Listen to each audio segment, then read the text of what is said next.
வணக்கங்க. இன்றைக்கி சரசஸ் சமையலில் நம்ம இன்றைக்கி ராகி பால் ஒன்று உங்களுக்கு செஞ்சு காட்ட போகிறோங்க. இது ரொம்ப சத்தான ரெசிபி. எப்படி செய்கிறதுன்னு பார்க்கலாம் வாங்க. இப்போ ராகி மில்க் செய்ய என்னென்ன வேணும்னு பார்த்துருவோங்க. ராகி நான் இந்த குட்டி கப்பில் 1 கப் எடுத்திருக்கேங்க. நாட்டு சர்க்கரை தேவைக்கு போட்டுக்கலாம். தேங்காய் பால் 1 டம்ளர் அளவுக்கு நான் எடுத்து வச்சுருக்கேங்க. இந்த குட்டி கப் அளவுக்கு நீங்கள் ஒரு 4 டேபிள் ஸ்பூன் அளவுக்கு தேங்காய் எடுத்து அதில் ஒரே ஒரு ஏலக்காய் போட்டு பால் எடுத்து வச்சுக்கோங்க. நான் ஆல்ரெடி எடுத்து வச்சுட்டேன். அதே மாதிரி இந்த ராகியையும் நான் ஒரு 2 மணி நேரம் ஊற வச்சுருக்கேங்க. இப்போ இதை நம்ம அரைச்சிட்டு இந்த பால் எப்படி செய்கிறதுன்னு பார்ப்போம். இதுக்கு மேலாப்பில் தூவுறதுக்கு கொஞ்சமாக பாதாம் நுணுக்கி எடுத்து வச்சுருக்கேங்க. இப்போ இதை அரைச்சிட்டு வந்துடுறேன். நான் இந்த எடுத்து வச்ச ராகியை கொஞ்சமாக தண்ணி விட்டு நல்லா நைஸாக அரைச்சிருக்கேன்.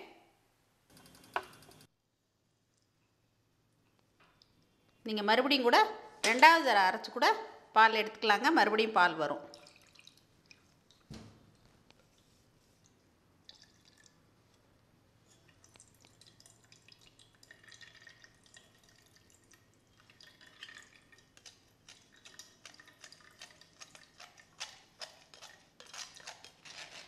இதை இன்னொரு தடவை திருப்பி ஒரு தடவை போட்டு கொஞ்சமாக தண்ணி விட்டு அரைச்சிக்கங்க. நம்ம தேவைப்படுற அளவுக்கு தண்ணி ஊற்றி கொதிக்க வச்சுக்கலாம். பாருங்கள், நான் 2வது தடவையும் அரைச்சிட்டேன். மறுபடியும் கொஞ்சம் பால் வந்திருக்கு. இதில் நல்லா ஊற வச்சுருங்க. 2-3 மணி நேரம் ஊறினா கூட நல்லா பால் வரும்.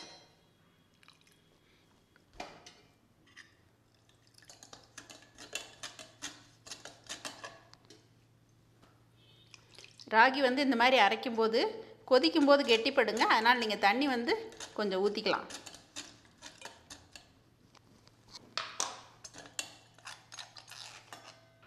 நான் இப்போ இந்த ராகியை 2 தடவை வடித்து வச்சுருக்கேங்க. இது மறுபடியும் ஒரு தடவை ஃபில்ட்ரு பண்ணிகிட்டே ஊற்றினாலுமே அதில் இருக்க கப்பி வரும். நல்ல நைஸ் ஜல்லடியில் திருப்பி ஒரு தடவை நீங்கள் ஃபில்ட்ரு பண்ணிடுங்க.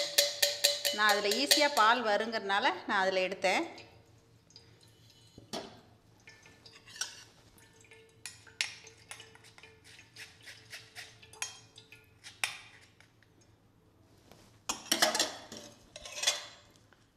இப்போ ஒரு கைப்பிடி அளவுக்கு போட்டேங்க. நான் இப்போ ஒரு 200 ml அளவுக்கு பால் எடுத்திருக்கேன். நான் இன்னும் கொஞ்சம் தண்ணி சேர்த்துறேன் இதில். ஏன்னா ராகி பால் கொதிக்கும்போது நல்லா கெட்டிப்படும். நம்ம தேவையான அளவுக்கு பார்த்துட்டு கூட மறுபடியும் தண்ணி ஊற்றிக்கலாங்க. இப்போ அடுப்பை பற்ற வச்சிடுறேன்.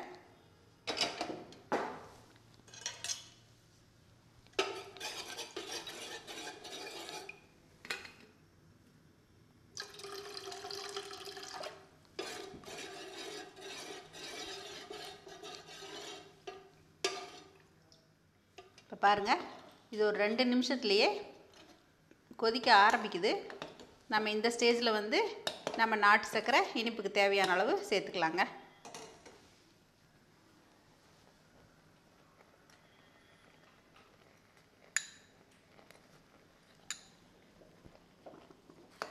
நான் ஒரு 3 ஸ்பூன் போட்டிருக்கேன். கூட கொஞ்சம் கருப்பட்டி நான் எப்போயுமே பொடிச்சு வச்சுருப்பேங்க, சுக்குமல்லி காப்பி எல்லாத்துக்கும் போடுறதுக்கு. அதனால் கருப்பட்டி கொஞ்சம் சேர்த்துறேன். கருப்பட்டி நாட்டு சர்க்கரையிலலாம் கொஞ்சம் இனிப்பு கம்மியாக தான் இருக்கும். அதனால் நான் இப்போ கருப்பட்டி ஒரு 3 டீஸ்பூன் அளவுக்கு நுணுக்குனது இதில் சேர்த்துறேன்.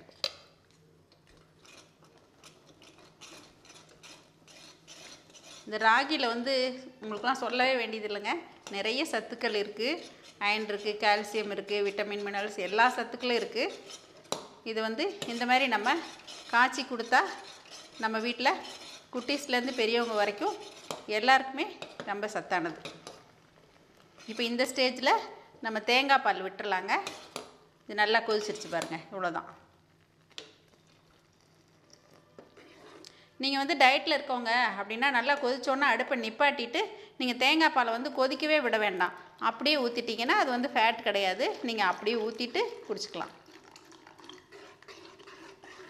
தேங்காய் பால் ஊற்றுனா ரொம்ப நேரம் கொதிக்க வேண்டியது இல்லைங்க. சும்மா ஒரு கொதி வந்தால் போதும். நம்மளோட ராகி மில்க் ரெடி ஆயிடுச்சுங்க. ஒரு கொதி வரட்டும், வெயிட் பண்ணுவோம். இப்போ இது நல்லா கொதிச்சிருச்சுங்க. நிப்பாட்டிட்டேன். நீங்கள் ராகி பால் ஊற்றினோன்னா அது கெட்டியாகும். உங்களுக்கு தேவையான அளவுக்கு நீங்கள் தண்ணி கலந்துக்கலாம். இவ்வளோதான் தண்ணி அளவுங்கிறதுலாம் இல்லை. உங்களுக்கு தேவையான அளவு தண்ணி கலந்துட்டு கடைசியாக தேங்காய் பாலையும் கலந்து இறக்கிடுங்க. இவ்வளோதாங்க, ரெடி ஆயிடுச்சு. நான் இந்த ராகி பாலுக்கு சேர்க்குறதுக்காக நான் இப்போ பாதாம் வந்து பிடிச்சி வச்சுருக்கேங்க, போட்டுக்கலாம். நீங்கள் பாதாம், பிஸ்தா, முந்திரி எது வேணால் போட்டு வீட்டில் குழந்தைங்களுக்கு கொடுக்கலாம். இந்த மாதிரி கண்டிப்பாக ரெடி பண்ணி பாருங்கள். நீங்கள் தேங்காய் பால் எடுக்கிறதுக்கு கொஞ்சம் சிரமப்பட்டீங்கன்னா பேசாமல் நீங்கள் வெறும் பால் கூட ஊற்றி காலையில் எல்லோரும் எடுத்துக்கலாம். ஈவினிங் இது வந்து ஒரு காஃபிக்கு பதிலாக ஒரு ட்ரிங்காகவும் நம்ம எடுத்துக்கலாம். கண்டிப்பாக இதை ட்ரை பண்ணி பார்த்துட்டு எனக்கு ஃபீட்பேக் சொல்லுங்கள். தேங்க்யூ.